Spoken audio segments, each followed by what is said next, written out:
दर्शन घेतलेलं काय सांगाल? मॅनेजर आहे. खरं म्हणजे आज खूप आनंदाचा दिवस आहे.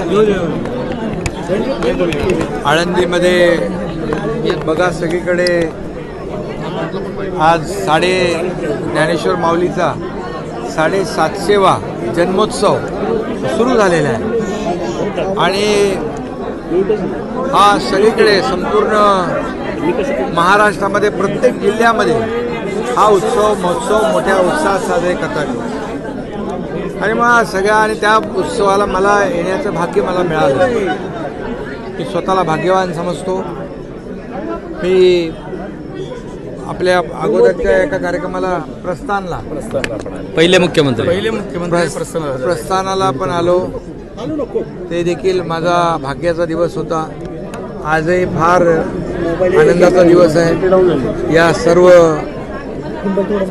वैष्णवांच्या मेळाव्यामध्ये आपल्या वारकऱ्यांच्या मेळाव्यात या ठिकाणी मला देखील सहभागी होता आलं. मी देखील एक शेतकरी आणि वारकरी आहे, त्यामुळे त्याचा मला आनंद अभिमान आहे. आणि 750वा जन्मोत्सव मोठ्या उत्साहात जल्लोषात साजरा होतो आहे आणि त्यामध्ये ज्ञानेश्वर माऊली जे काही महात्म्य आहे ते मला काही सांगण्याची आवश्यकता नाही. त्यांच्याच सगळा म्हणजे आदर्शावर सगळं चालू आहे आणि आज इथं आल्यानंतर मनाला समाधान झालं, आनंद झाला. आता इंद्रायणी नदी जी आहे तिचं प्रदूषणमुक्त करायची आहे, त्यासाठी काम सुरू झालेलं आहे. युद्ध पातळीवर सगळ्या ज्यांचं हजारो लाखो लोकांचं योगदान लागणार आहे आणि म्हणून तेही आपण करतो.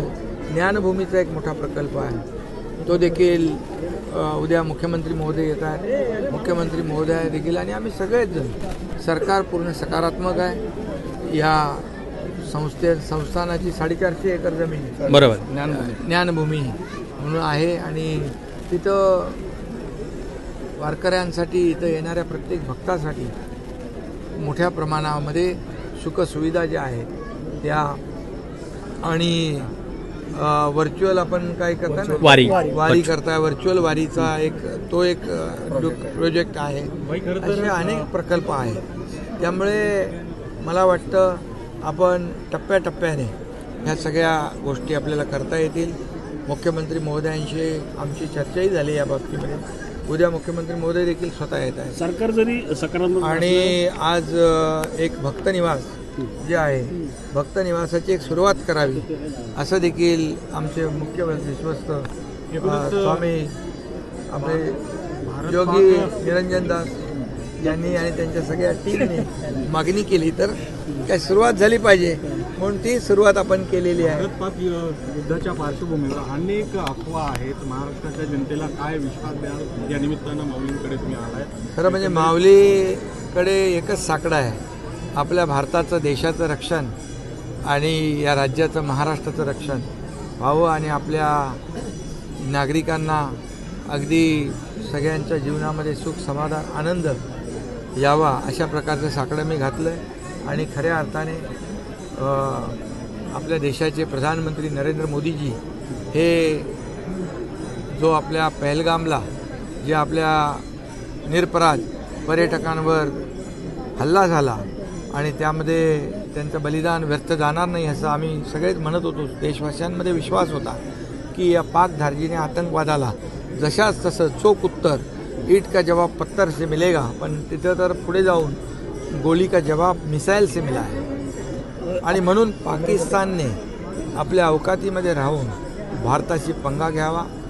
भारत हा नवा भारत आहे आणि म्हणून आता आपण पाहतोय काही प्रयत्न आहे ते हाणून पाडण्याचं काम आपल्या भारतीय लष्कर करते. अर्थातच एकंदरीत लष्कर सर्जिकल स्ट्राईक करते, पण राज्यात पॉलिटिकल स्ट्राईक होताना दिसतंय. काय कसं बघताय एकंदरीत? बघा, आता वेळ आहे, राजकारण करण्याची वेळ नाही आहे. देशाच्या मागे उभं राहण्याची वेळ आहे. देशाचे प्रधानमंत्री मोदीजींच्या मागे उभं राहण्याची वेळ आणि आपल्या भारतीय लष्कराच्या मागे उभं राहण्याची वेळ आहे. राजकारण करायला तर खूप संधी असते, परंतु आता देशभक्ती, राष्ट्रभक्ती आणि आपल्या देशाचं रक्षण हा महत्त्वाचा मुद्दा आहे. आणि म्हणून आपल्या भारतीय लष्कराच्या मागे खंबीरपणे उभं राहण्याची ही वेळ आहे. त्यामुळे माझं सगळ्यांना आव्हान आहे की कुणी याच्यामध्ये राजकारण करू नये आणि नागरिकांना देखील माझं आव्हान आहे, मी दुपारी देखील केलेलं आहे, विनंती केलेली आहे की खोट्या अफवा पसरवत आहेत त्याच्यावर विश्वास ठेवू नये. जे अधिकृतपणे राज्य सरकारकडून ज्या सूचना येतील त्याचं पालन करावं. केंद्र सरकारच्या ज्या गाईडलाईन आहेत त्याचं पालन करण्यासाठी आणि राज्याची सुरक्षा व्यवस्था त्याचा आढावा आज मुख्यमंत्री महोदयांनी घेतलेला आहे. सर्व अधिकारी होते आणि म्हणून army, navy, air force, coast guard हे सगळे आणि पोलीस डिपार्टमेंट हे सगळे मिळून आणि सर्व विभाग या ठिकाणी अलर्ट आहेत.